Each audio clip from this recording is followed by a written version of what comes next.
people, welcome back to the Fix It. Your boy Nar here with Ari, and we have a guest of the orange variety here. But before we get to that, big ups to our sponsors, Itopia Life, located at 10A West Kings House Road, the very best medical marijuana dispensary around, bar none.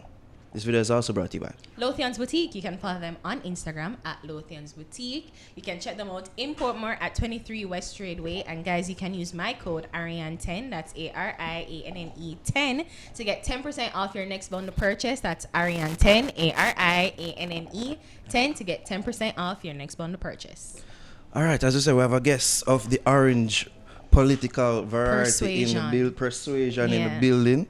All right, he is up for the St. Catherine East Central seat, hotly contested seat in the upcoming national elections. Raymond Pryce in the building. Yes, sir. Bless yes, up, welcome. Sir Pryce. Thank you. Yes. So, I mean, as I said it to you off air, I'm going to say it on camera. I thought that you were, well, many people were saying that it was Lisa, but I give it to you for debater. You were very good. Yeah. You stuck to the issue when you answered the question, and you did well. So. Well, I'll take that. Yeah. I'll take that. If the struggle is between Lisa, Hannah, or I, then we're both on the same team. So that means clearly the better team would have supplied the two best debaters. So. I just said you were. I just wanted to pull him out early, right? So now that we pull him out, we can deal with it.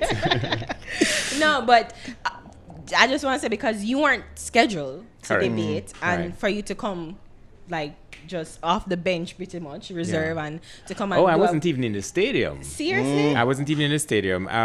The interesting thing is, and life has a way of happening, and whatever the name is that you use, Muhammad, Allah, God, Jehovah, there is a force that is beyond us, that controls the yolks within the shells that we display. And in 2011, when I first entered representational politics, and the first time we had that kind of debate, where team debate, it was Dayton Campbell, Lisa Hannah, and I. And this time around, being one of the last named candidates, becoming a candidate on the 15th of June for a constituency which is considered marginal, I thought that the best thing for me to do politically was to spend every waking hour, and thanks to digital technology, sometimes I am campaigning even if I'm not awake. So it had not even been on my radar to be in the debates, which is why I say I wasn't even in the stadium, let alone on the bench. Shout out to Peter Bunting and Crystal Tomlinson, who would have been excellent debaters. The team was to have been Crystal, Peter Bunting, and Dayton Campbell.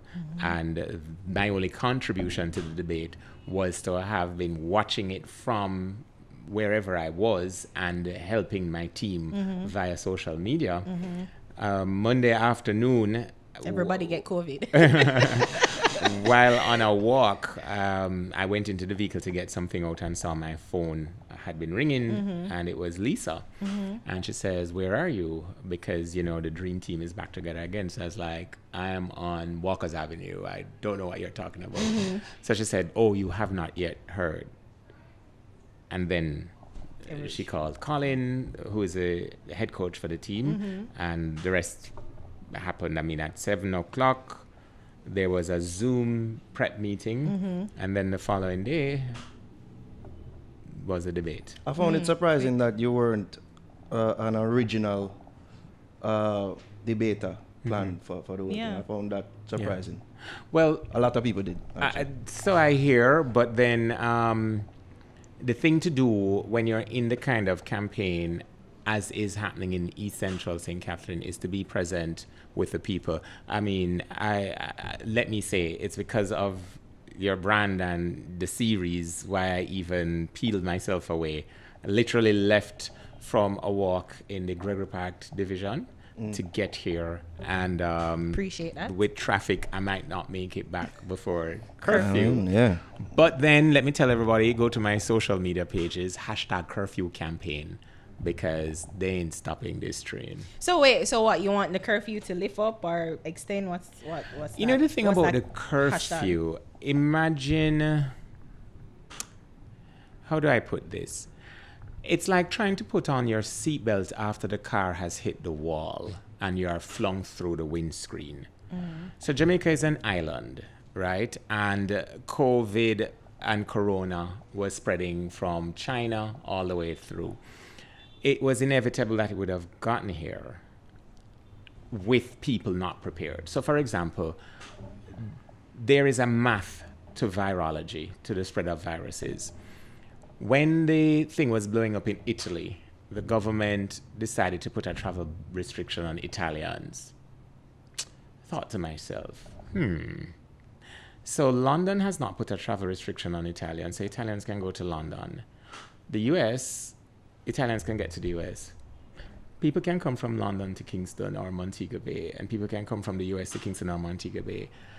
If we are trying to do a red circle around Italians, because we believe that they are the vectors, then what you have to do is what's called a regression analysis. What's the outcome you want? You want to keep coronavirus from Jamaica. So the thing is not to restrict Italians or Chinese or Mexicans or Turks. The thing to do is to put a ring fence around the island. By the time we announced a travel restriction on Italians, there was already news emerging of a emerging COVID crisis in London. But our foreign affairs minister and our prime minister believe that because Britain was once our colonial powers, it's unheard of to put a travel restriction against the UK. Had there been a travel restriction against the UK, the seatbelt, when the car crashed, we would not have been flung through the windshield. Interesting to note, patient 1, the index patient, arrived in the island from, surprise, the United Kingdom, not from Italy. So if more intelligence had been applied to protecting the country from COVID, that decision would have been taken early. In the meantime, would have had a formidable public education campaign. We would have retrained our community nursing aides. We would have had better time and use of schools, because there are 3 key populations in the spread of an epidemic that you want to protect. The prison population, and that's easy, them in prison already, stop visits. The school population, because children touch about everything, and there are so many of them in their schools between said hours. If we had, for example, ring-circled the country, closed the ports, and used the schools through to the end of March to educate and inform youngsters about COVID and what they need to do for them to go home and educate their parents and to build that intelligence resilience, it would have been a different matter altogether.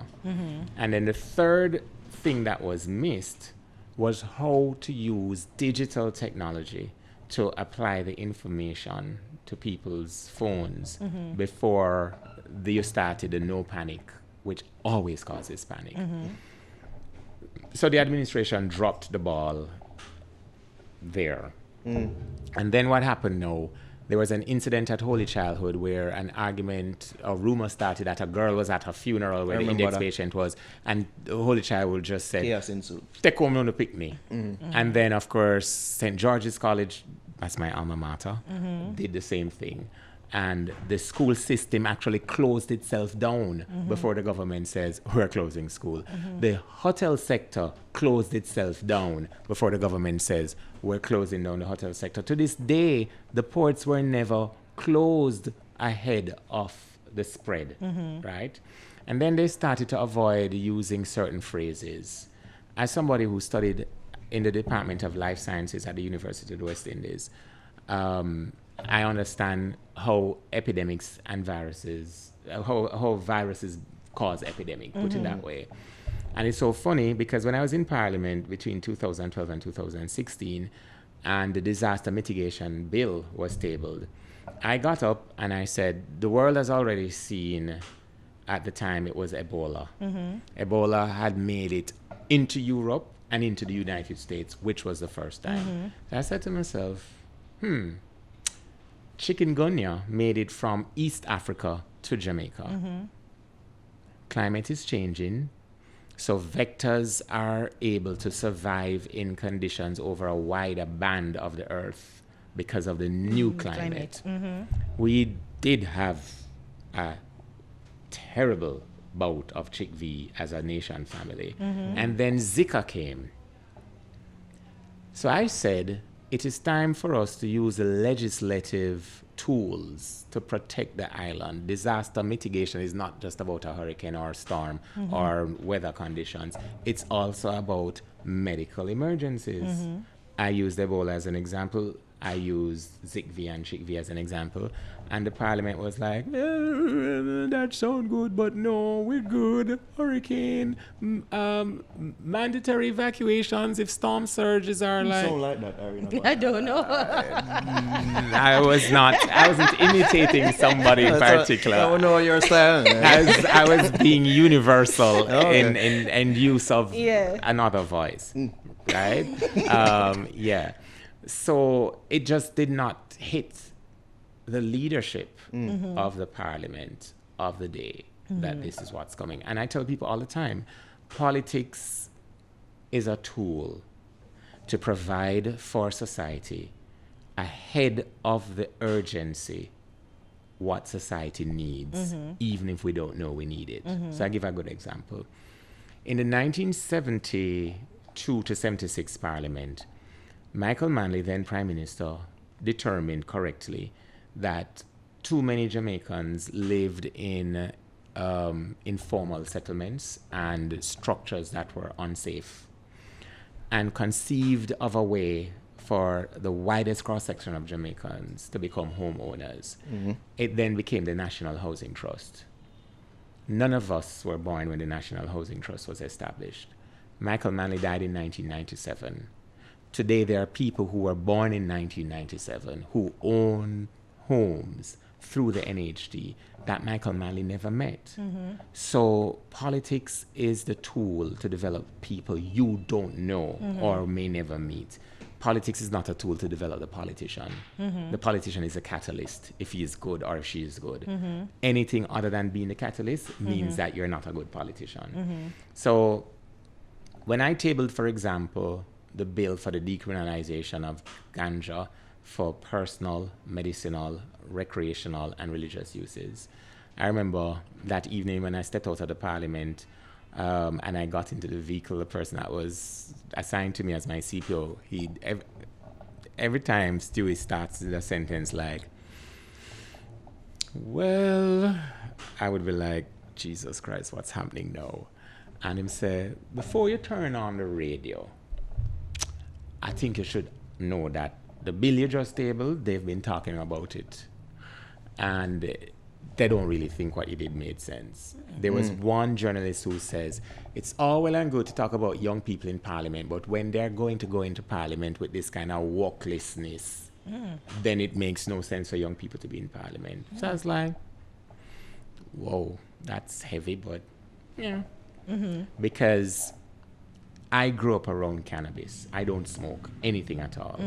But I am aware of its medicinal value. And I'm a nerd. I embrace my nerdness. So as I said, I studied in the Department of Life Sciences. So I knew what the benefits of cannabinoids were, right? And I also understood, I'm just going to use the term because it was one of the favorite things I learned then.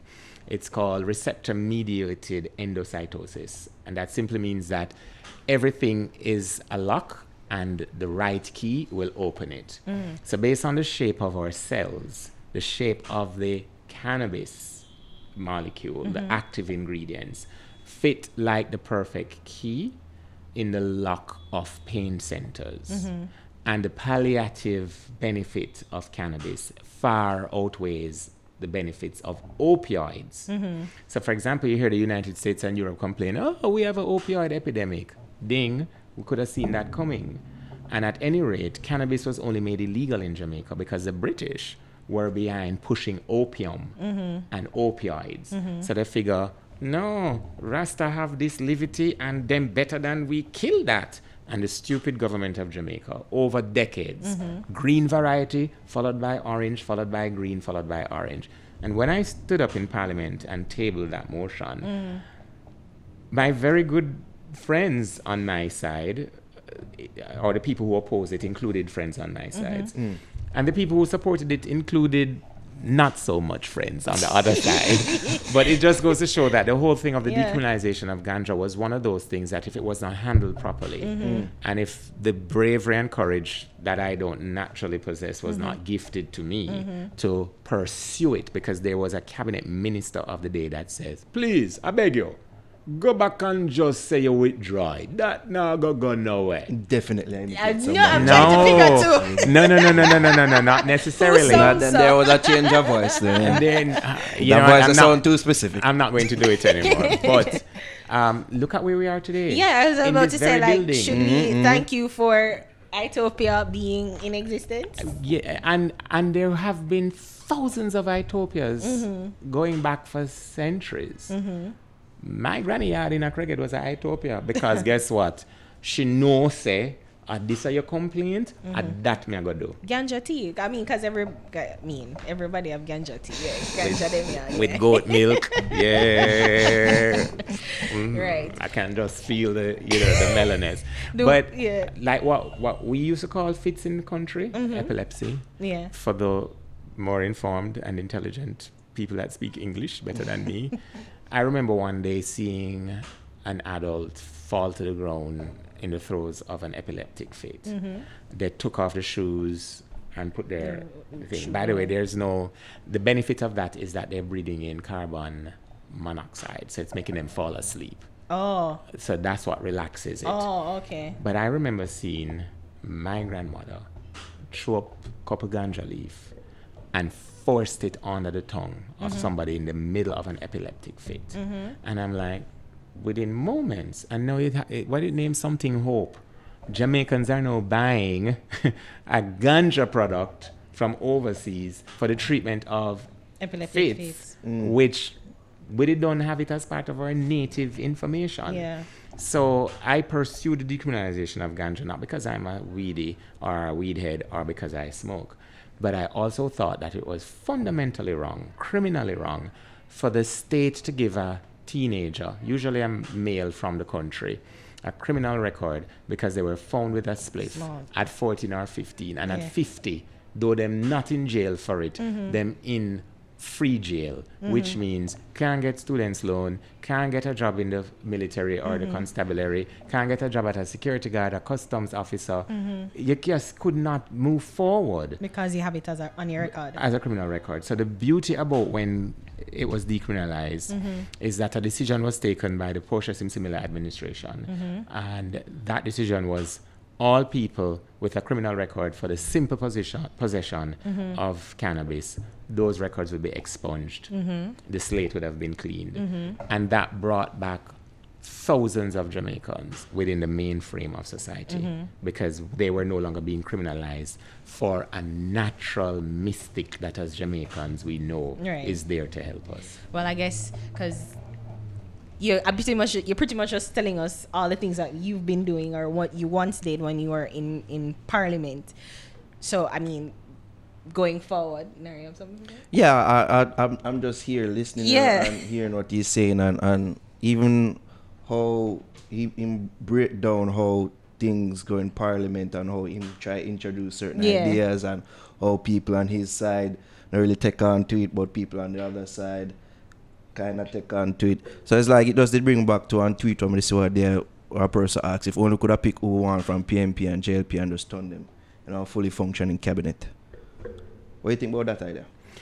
Well, as long as it's being led by Peter Phillips, it will function. So that are the first bit of, I would say that you, Lisa, or Dayton, like confidence in showing a leader from Tuesday, Monday, and the debate till now. That's the first bit of evidence that I've seen that will actually show confidence in a Peter. Because y'all never mention him name. Yeah, no mention him. Don't mention. Let me tell you why. Mention Portia, mention Manley. Let me tell you why. Because if more Jamaicans vote for the People's National Party on the 3rd of September, Peter Phillips is automatically the Prime Minister.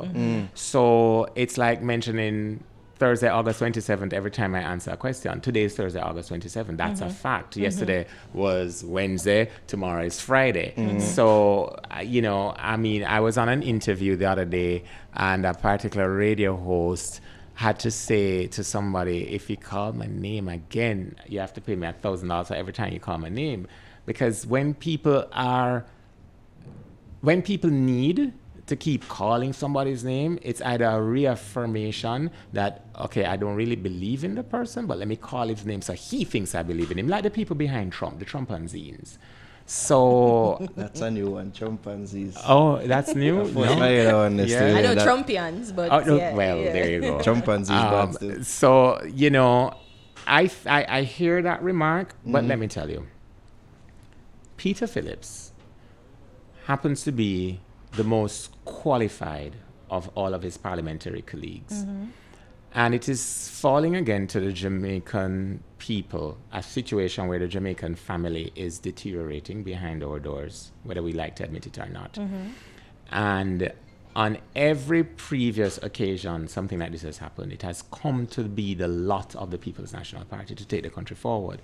The last time was in 2012. Between 2007 and 2011, the country returned to an IMF relationship under the leadership of Bruce Golding, then Prime Minister. And after a while, the government started to dodge the IMF, like how some people have to dodge the bailiff from courts or Singer. But you can't hide an island. And in a global world, if you are not treating properly and honoring your commitments with the IMF, the World Bank is going to hear about it. The IDB is going to hear about it. The United Nations is going to hear about it. So Jamaica became a pariah, an unwanted friend or the relative that nobody likes other people to know they're related to. And Peter Phillips re-engineered from the ground up a new Jamaican economy with the international credibility being the highest it had been in our history since independence. And the kind of connections and knowledge that you would need to sit in Washington and say to the IMF, my country is worthy of respect and credit, and I'm going to prove it by leading the financial sector. I mean, some people build a company. He rebuilt a country.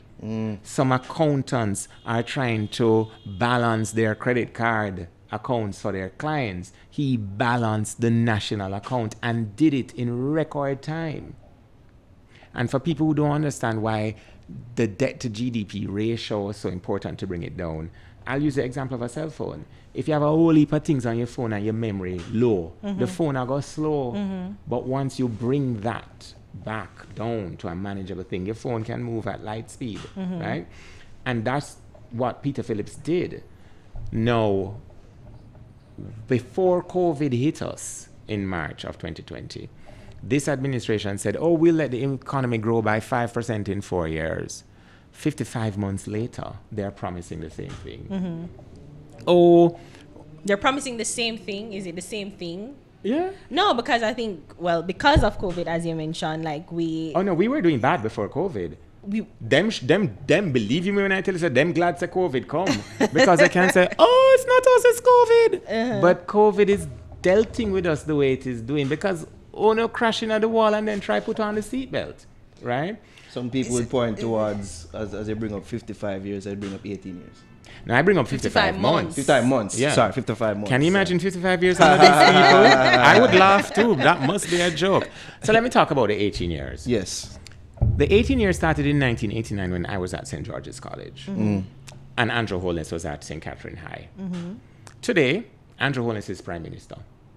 If countries are going in the wrong direction, nobody comes from a one-room plyboard house in Ensom City in 1989 and emerge as a land owner in Beverly Hills if the 18 years were so bad. Use him as an example. And relative, the 18 years treated him better than me. But the thing is he the right person to point yeah, to because as it almost feels as it's like an exceptionalism. It's almost like what white people racist do to say, look at Oprah, she's great. Like, it's not a racist country. It's not an exceptionalism. So, let me tell you why it's not an exceptionalism. By the way, I love words. Big up. Let's look. Reading Rainbow. Let's look at East Central St. Catherine. In that 18 years, a community called Silverstone was built. I come from Portmore, so I know. Oh, thank you, Jesus. There's I always... used to live in Daytona. So wow. yeah. There's always a witness in the house. Daytona did not exist. Yeah, Daytona did not exist before 89. And it did not happen after 2007. Yeah. So that 18 years gave every parish in Jamaica an urban center. Portmore, as a marine biologist, I can tell you, is marshland. It is now that's one big swamp. A population of Portmore residents bigger than the population of Barbados. Billions of dollars in assets are held in those homes. All of those homes were built between 1989 and 2007. The 18 years also modernized our infrastructure. The 18 years included 19 brand new high schools being built. The 18 years included bringing Jamaica from a net international reserve of minus $500 million US dollars to almost $3 billion US dollars. The 18 years brought us the Jamaica Urban Transport Corporation, when the previous 9 years had robbed us of the Jamaica Omnibus service. The 18 years included the modernization of hospitals at a scale that not even the British and the money they earned from our slavery past could have done. So the 18 years argument, and it's been a successful one, is people who just used to always lose. Me tell you, me go Georges, and for the entire time me there Georges, we never win champs. Some year for the 18 years that Calabar win champs, me go hate Calabar because them run better. That's why we angry Calabar when football time come. But then that's the thing, it almost feels as if like some people benefited and not like a whole scale or major population benefited from the 18 years. So you talk about Portmore being developed, but was Portmore your only accomplishment? Remember I said that not in yours, but all 14 parishes we now have an urban center. And I made reference to it in the debate that this thing about rural versus urban, it's top keep. In the deepest sections of rural Jamaica, you have people on their map book linked in with the global community, generating creative assets and earning from intellectual property. But then the 18 years, like, they got the map book, but the infrastructure, because you're talking about the bus, but I was saying that you'd have to, the overall infrastructure would have to be rebuilt to accommodate that, because it's small, narrow, winding roads, and JUTC bus them can't really. When you go I mean, not for run on it, but so what you do, it needs much more. What much you do more in a development. situation like that is you make the depot Mandeville. Smaller buses take you up to Christiana, and smaller vehicles from Christiana to Colleyville to Pike to big up Craighead, that's where I'm from, by the way, and on road the way to Ulster Spring thereabouts, right? The network of roads, by the way, during the 18 years, even if we're complaining about them now, happened. We had a network of roads because some parishes didn't know what Barber Green or asphalt did look like until those 18 years. And then even what we're doing now was facilitated because the law that gave cable and wireless its monopoly was not scheduled to end until 2025. 5 years from now. Can you imagine?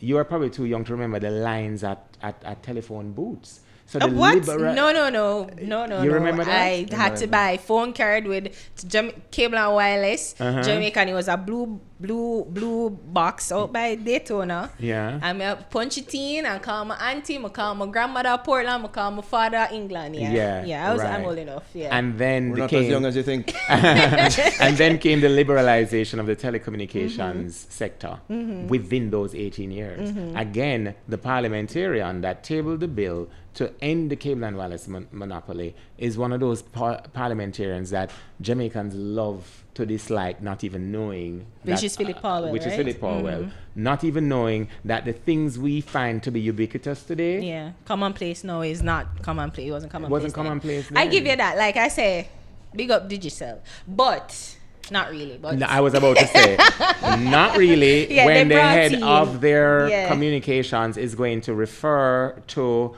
a former prime minister as a national hero. who that?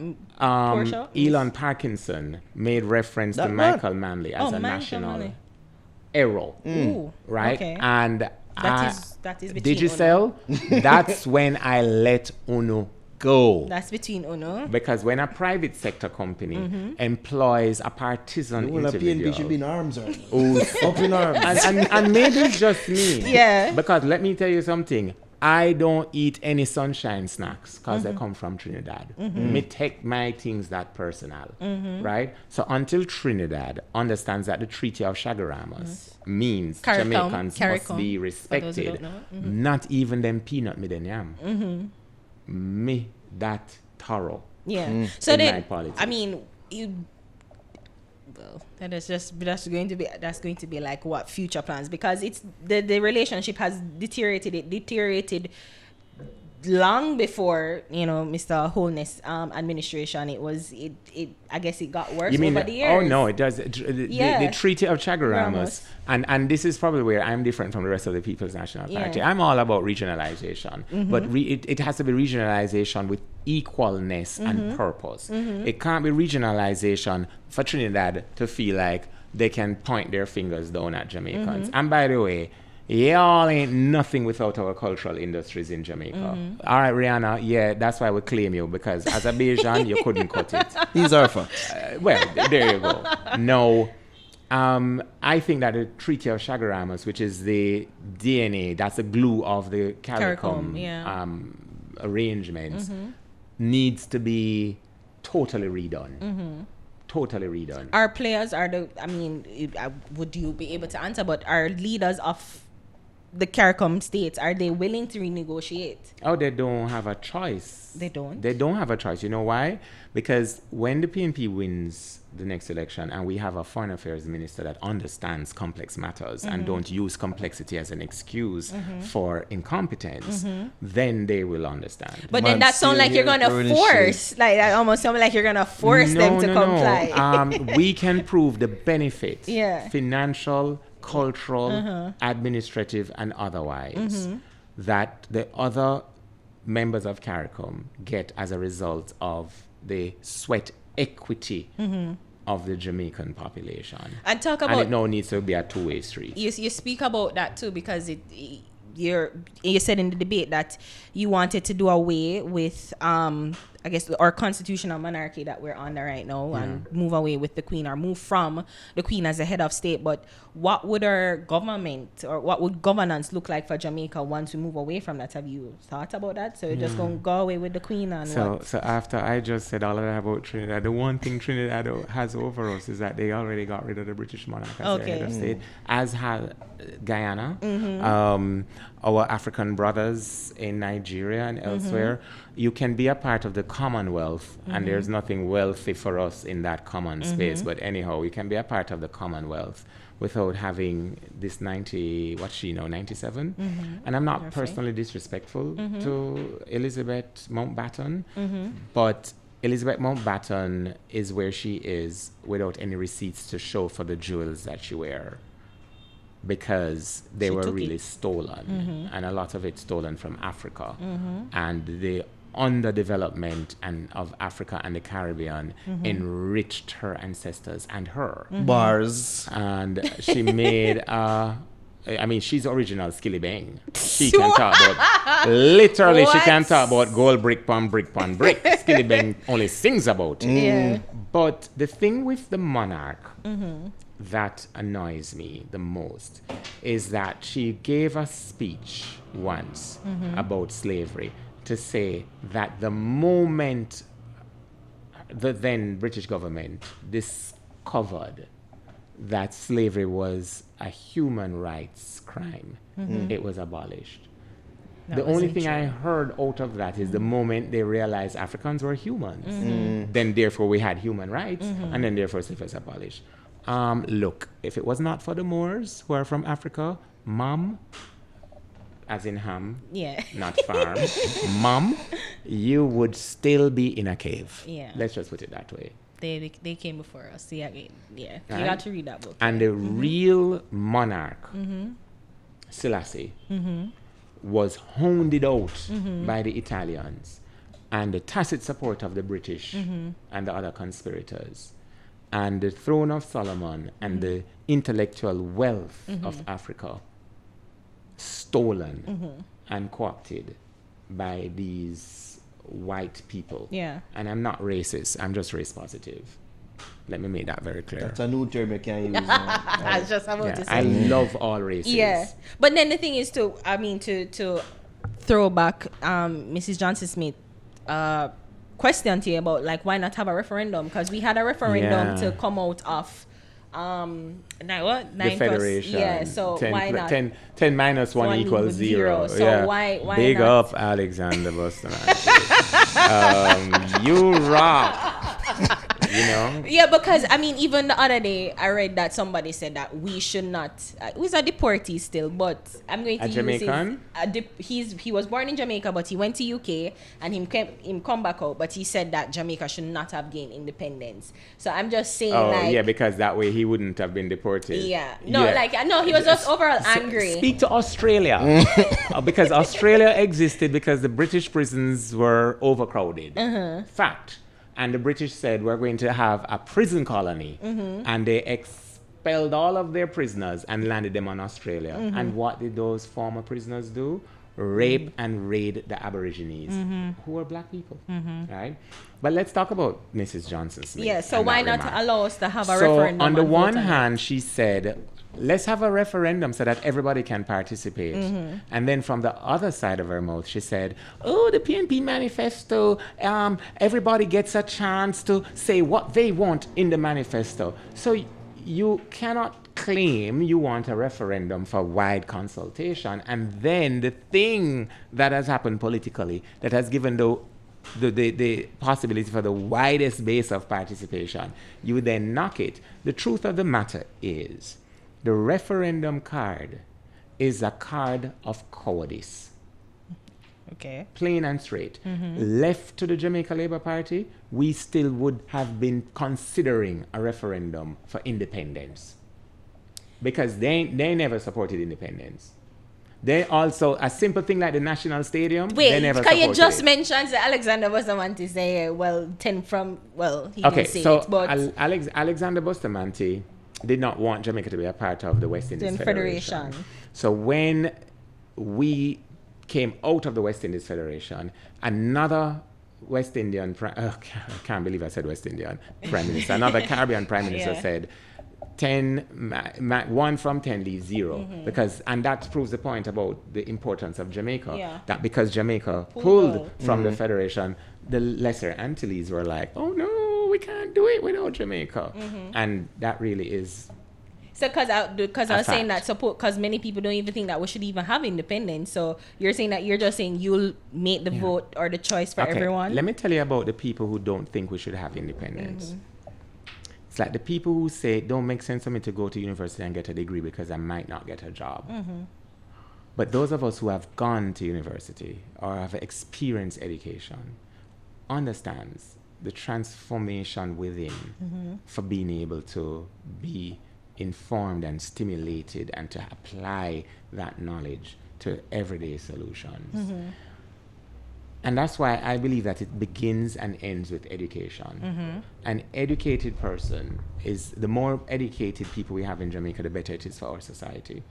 So anybody who thinks that independence was not good for us, I think personally, what I can understand about that is that not enough was done, still isn't today, to educate Jamaicans as to the importance of being able to chart your own destiny and to have a governance system that respects that destiny. I mean, the person, the Jamaican that is closest to the British monarchy now hates the things that he must wear. The Governor General recently said, it was recently said that the Governor General recognizes that there are aspects of the insignia that he wears which mocks him as a black man. Mm-hmm. I actually said that in Parliament in 2012 when I tabled a motion for us to stop speaking about a throne speech and to change the prayer.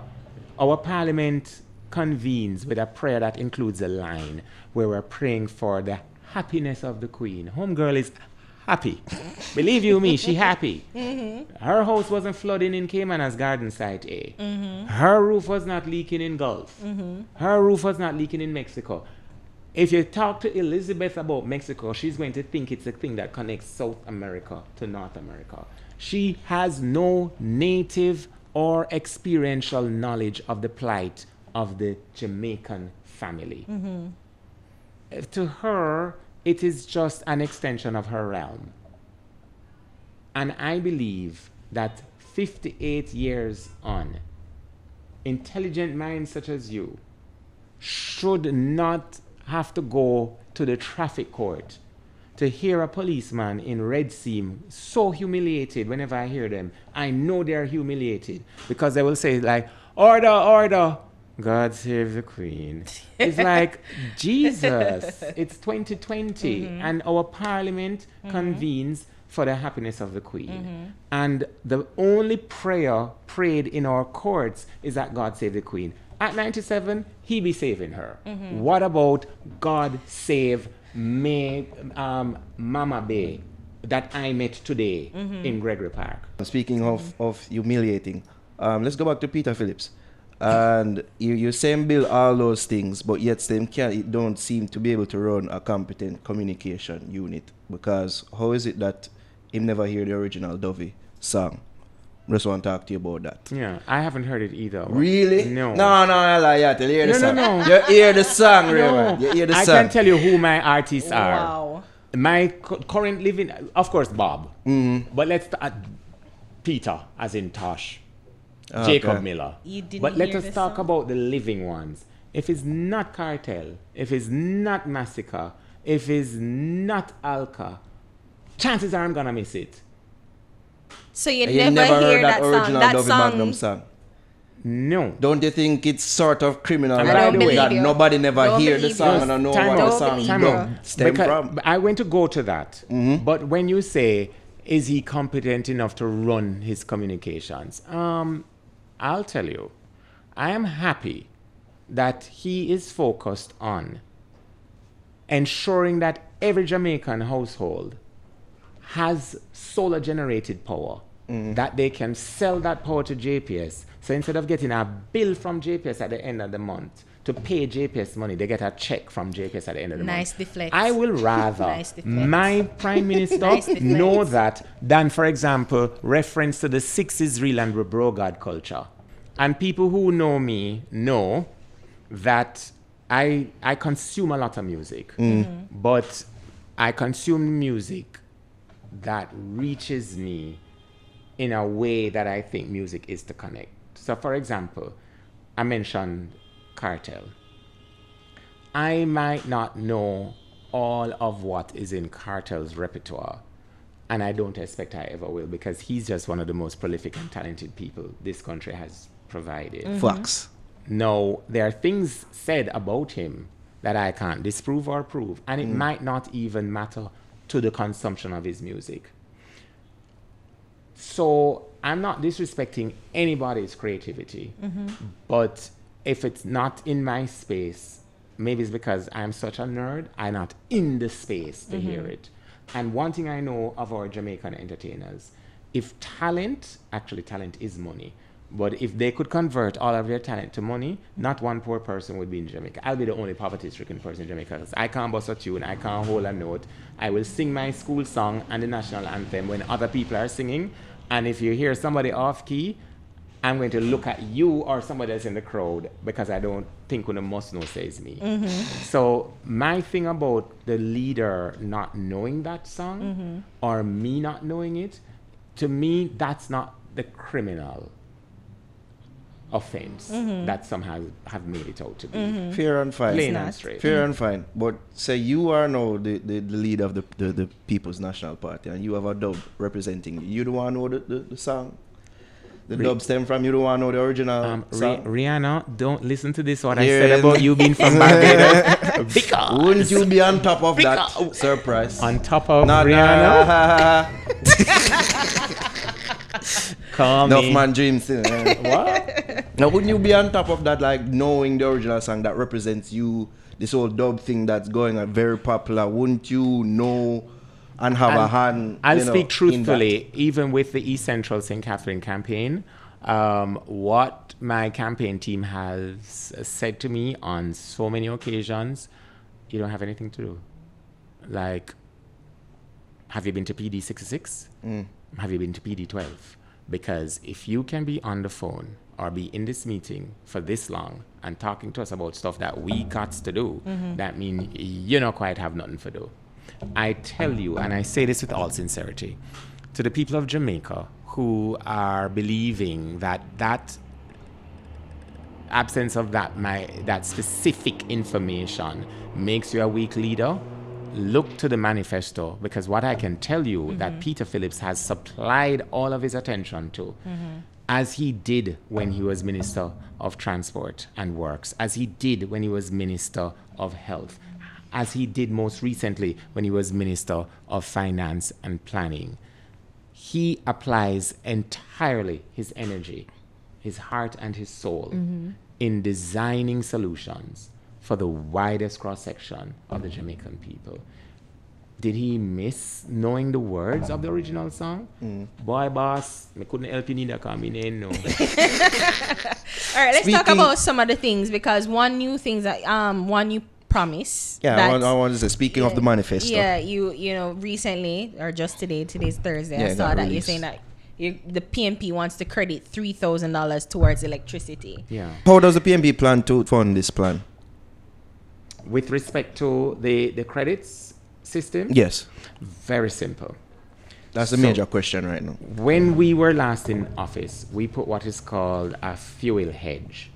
Let me explain that quickly. For countries that don't have oil for themselves, the second best thing is a fuel hedge. What the fuel hedge does is balances out what consumers pay for electricity.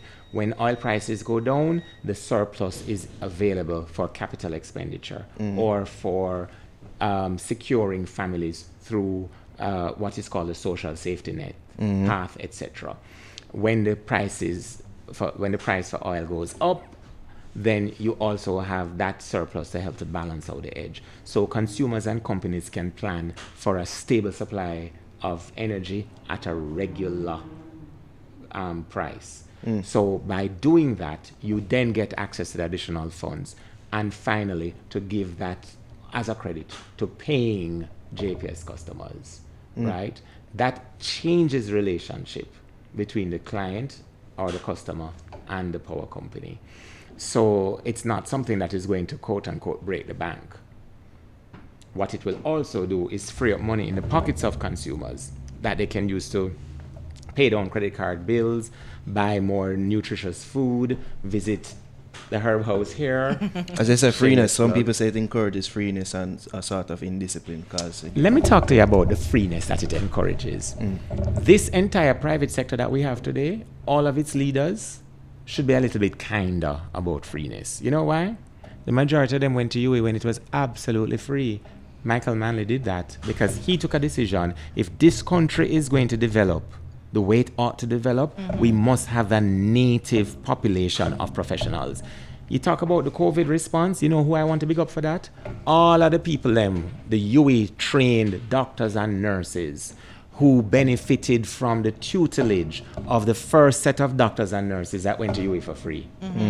And none of politician why we're doing so good with COVID. If the politician that was in charge did put on the seatbelt before the car crashing at the wall, our good nurses and doctors would have had an easier task. But you don't think, and I wanted to just quickly say that, because you don't think that we handled it like based on other countries, like we handled it good in the initial. Maybe now it kind of going up, but if we did handle it if good, we handled it if we well, fairly well. a little Fairly well. Craig just came out like I say angle. If we had handled it well, yeah. there would not be a spike now. But then they're saying There's that spike spikes is all over. inevitable. And A no. spike is spikes are inevitable. inevitable. And especially when Donald Trump isn't really mandating his ports and controlling his port of entry. So hold on, Donald Trump run Norman International Airport? No, but he's not putting a restriction on his port. We put a restriction on ours. We haven't. We did, but because the tourism sector really the tourism sector manages or depends on tourists coming in and out. Yeah. But we did put a restriction on it in the first when we just find out that it's coming out. You ready for me now? Yeah. My favorite homegirl, Madonna. But we have to hurry up. Well, let me hurry up with this one. Madonna, brace yourself for this one, hon. So Madonna flew in, and we saw on all her social media, all of the activities she was doing. Not once did she have on a mask. So this argument about the resilience corridor, that we can open the ports for tourism and it won't affect the rest of the country, nonsense. No. So, for example, now we're hearing that the spaces at the university hospital are now at capacity.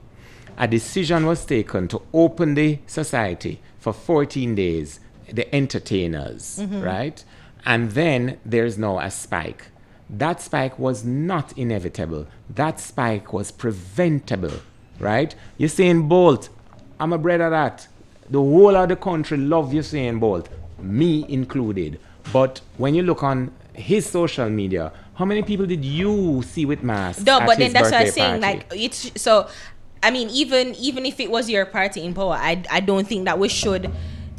I wouldn't blame it on the party and I wouldn't blame it on the politicians, because I feel like everybody responsible for their own well-being. So even though we put it in place and mandate that people put masks in, you came in this place with your mask. Yeah. Every private company mandate that, but people need to take personal responsibility, and that's why I'm saying that people, while they did not. Yeah. People not take personal responsibility for themselves, and I think that is the whole issue for the spike. And remember when I said earlier, if we had used the initial period, keep the schools open, close the ports, and use the in-class contact to properly inform and educate Jamaicans in schools, that personal responsibility that you're speaking about has to be taught. Yeah, and I think that because based on in the initial stages, I remember going to schools and I saw people have washing hands, and schools were issuing like the instructions to the students. Yeah, we got the basics right. Yeah, because we got the basics. But then right. that is it, because it was such a novel virus, nobody really knew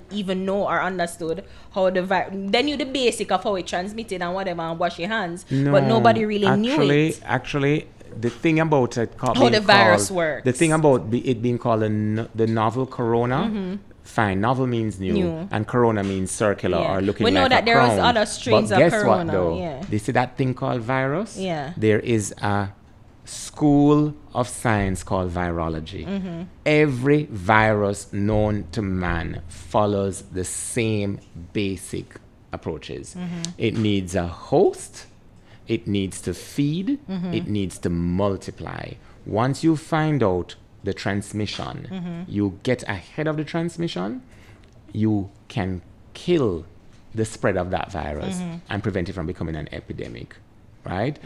The question I want to ask, on every occasion that the qualified technocrats gave advice to Minister Tufton and therefore the cabinet, did Minister Tufton and therefore the cabinet, Minister Tufton is not a medical doctor, nor am I. But I think he did it. It was maybe the only thing was the emancipation when Mr. Holness said there was fatigue. You're gonna hear it first here. Did Minister Christopher Tufton, on every occasion that he got the advice of the trained, qualified technocrats, including the chief medical officer, did he take the advice given? Well, the only time she come out and said something was emancipation, and that was because there was fatigue and people did tired and have cabin fever. But from all accounts, she was right there beside him. Dr. Dunstan, all of them was right there beside Dr. Dunstan, Brian, as the permanent secretary. Yeah. He ain't no medical doctor. Oh, he's not. Oh well. Big up Somalia. He was with me on Chancellor Hall. Jacqueline. Great, intelligent woman. Yeah, and she was And that's there. why I'm asking the question. You know, we were told in the recent debates that each team would have asked of the other team a question. The question I was going to ask Christopher Tufton, yes or no, did you take the qualified medical advice given by the technocrats and medical professionals in your ministry on each occasion that advice was given? I know he could not have said yes. Well, you have to ask him. I'm not asking him. Speaking of that, was the job at the marketing job, was that planned or was that on the spot? A marketing job? Yes. Yeah. I don't know what you're talking Yes, about. you do know what I'm talking about. You honestly feel like I can win your seat? You mean the marketing you job. mean the remark that led people to say Yes, on that's social now media, memed all about Price better get protection from America Yes. because if looks could kill. Tufton is actually my MP, you know. Want my MP? Oh, wow. Yeah. Where I live, he's a member of parliament. Oh, okay, Yeah, okay. That's what I meant. The That's St. what I Catherine, meant. that's so in St. West Catherine? Central St. Catherine. Okay. But I'm voting for Kenyama Brown. Well, I wouldn't expect Because you he's to going to vote. be a better member of parliament I wouldn't anyway. expect Yeah. you to not vote for him. Was the job deliberate? Yeah. No, it was not. However, I believe that firstly, when you said cabin fever, I would rather have cabin fever than corona fever. Yeah, but right? we would. That's we one would, thing. But most people don't. But the thing about healthcare, it's not a marketing expertise that you need. It's technical and medical expertise. So maybe instead of Marketing is a part of it. public education more than marketing. Yeah. Right? Which because what you want to scientists, do right? is change behavior. Yeah. And I listen, there's nothing wrong with marketing, there's nothing wrong with PR, but Yeah, there's so much good about education that I will rather spend on education than on marketing. But you have to right? market the education. No, You have to to get it out provide the there. education. Yeah, but you have to It can sell be it. seen as You a have to conduit sell to the which education. Which high school you went Receive. to? Wolmer's girls. Wolmer's Girls. That's a very good school. I Hi, think so Amashika. too. Hi, Angela Yeah, Goldberg. yeah. Hi, Sandy Chong. Yeah. All of my Woolmerian sisters. Ray. Great. But you couldn't come to George's, so No. that's fine. Woolmer's was the best place for you to go. Your math teachers, Don't ask me math. they never marketed it. I not do math. I don't do What math. was your favorite subject? Literature, English. And was it a marketer that taught you? No, it's the education, but then it's just selling. You have to sell the education. get it? Are you sitting 3 million people in a classroom and teaching them at one time? No.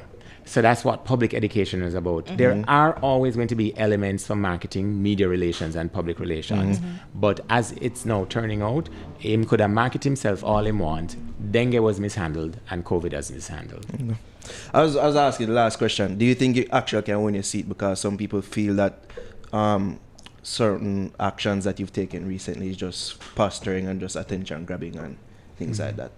Well, if the decision to build them a clinic is attention grabbing, well, when they're getting medical health care closer to their I think they're more homes. speaking about the waddling in the water and the whole thing they're doing. Oh, I had on a pair of shoes that I love, and I did not want it to wet up. And Okay. by the way, the actual residents, that's their day-to-day experience. So if I want to represent them and You have I to can't share. appreciate their experience, so let me ask you, was I the first politician to take my shoes off and walk through water? No, Andrew do it too. Who? Andrew Wallace. Okay. Yeah. Yeah. Posturing. It's just that theatrics. it's around election time now and you know. Oh, Well, it so was when always he did flooding, it, wasn't so it, hold before? on, when he did it, was there a by-election happening in Southeast St. Mary? Or was he coming from a family It seem picnic? like it's just an election thing. People just find waters to wade in. Listen, let me tell you something. in the But let me tell you something. I can't make it rain. Yeah. And it poured down rain for about 15 minutes. Yeah, it was heavy rains. And that yesterday. entire scheme flooded. I saw retired nurses using paint pans to dip water out of their yards and living rooms and pour it onto the pathway. Cayman's Gardens is not Venice, and those are walkways, not canals. It needs to be fixed. And for 55 months, there's been somebody there dancing, flary, and all of those things, and the people them scheme still a flood. So I can't do the flary, but I can do the fixing of the scheme. There you go, being a politician again, not really answering the question directly. You think you can actually win the seat? No, let me. Oh yes. I seem like a beer musical chairs are going at the PNP with that. And I'm happy you mentioned that, because people keep, and this is probably based on time, the last one we can address. Yeah. Because people keep saying, oh, you were in Northeast St. Elizabeth. Yeah. And then you did try out for Northwest St. Catherine. And then you tried for Central Kingston. And then now you're in Central St. Catherine. So, you know, two of the debaters on the JLP team and I spoke afterwards. Floyd Green is now the Member of Parliament for Southwest St. Elizabeth. Christopher Tufton is now the Member of Parliament for West Central St. Catherine. He did a lot of... He did a lot of what? Finish it for me. No. Because first he was in the JLP, then he was in the NDM, then he was in the JLP. Yeah. First he was in Southwest St. Elizabeth, and now he's in West Central St. Catherine. Peter Bunting started out in Southeast Clarendon, and he's now in Central Manchester. Bruce Golding started out in Central St. Catherine and then West Kingston. I guess the time span, it seemed like within a short amount of time, there's been a lot of changes. I've been in 2 seats. The first seat was Northeast St. Elizabeth. And the second seat is East Central St. Catherine. Internal politics is very different from national politics. I went to St. George's College. I have relatives that live in Central Kingston. So do I care about the people in Tel Aviv and Spoilers? And would I have wanted to represent them? Absolutely. But you know what? When you have, for example, 3 former prime ministers that had more than 1 seats in Parliament, maybe I'm being prepared by the great architect of the universe for something bigger one day. Wishful thinking. Note. They really run out of Santi? No, they didn't actually. They ran to keep me. But let me tell you that. And I spoke about it elsewhere, right? In internal politics, a seat is like an asset, real estate. So the current candidate, Basil Waite, had been selected to be the candidate in 2011. Then on the 23rd of November, 2011, I was asked to be the candidate.